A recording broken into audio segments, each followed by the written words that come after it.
Hey everybody, it's Joe from greenlightsound.com, and today we're going to do a really quick dive into one new feature of PreSonus Studio One 7, and that is the stem separator, where we can take basically a stereo file and break it down into its component parts, the vocal, the bass, the drums, and everything else. In the past, I've done this before with some other products. iZotope was able to do this in the past. There's some online platforms for stem separation. But it's really, really cool that we have this now built into the DAW in Studio One, especially if you're working with some stereo tracks. You want to get some access to some of the internal parts that are kind of baked in already. To do this, all we have to do is choose the track we want, right-click on it, and you can see there's going to be a separate stems drop down in the menu here, or we could just hit Command-U on a Mac for that to work, but I'll just hit that here. It then brings up a dialog box for what you want. What parts do you want to have? Do you want to have just drums, or do you want to have everything? In this one, I'm going to break it down to the vocals, the drums, the bass, and the other. I'll hit OK, and we'll see how long this takes.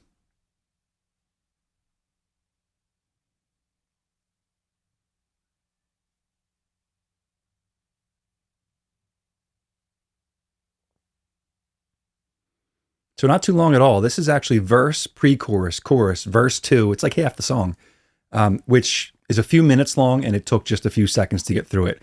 It nicely puts them into a folder track for you, so you can see all four of those parts by themselves. So the first thing I'm going to do is mute all these stems and play what the source track sounded like. So here's the actual stereo file up here.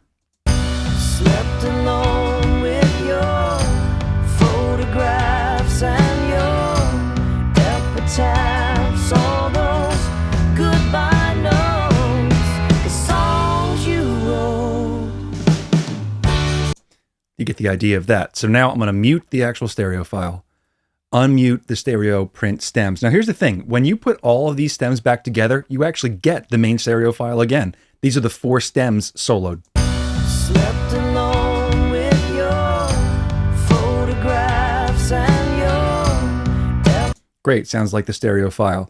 Now if I just go to the vocals here, I'm going to solo up the vocals and see what that sounds like separated.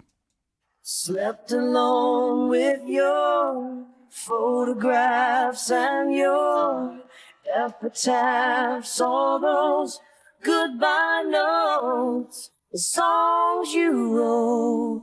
So I would say it did a pretty fair job of it. It has the typical AI stem separation sort of hashiness to the sound, not as clean and clear as the actual file would have been itself, but usable if you're putting it within the rest of the track. Let's see how it did with the drum part here.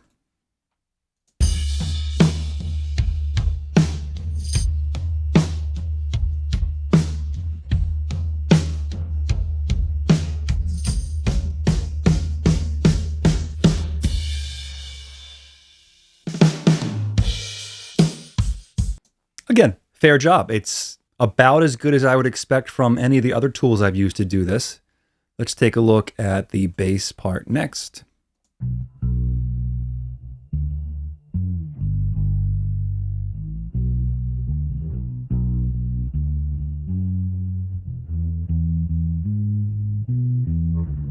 Pretty solid. The one nice thing I will mention about it is that I'm not hearing any of the other parts creep in here. Sometimes with AI stem separation, you're going to hear a little bit of another part that's not what you're looking for sneak in there. You're getting the sort of lo-fi sound of the separation, but not anything else jumping in. And the others should be all the guitars and everything else. Let's hear what it sounds like.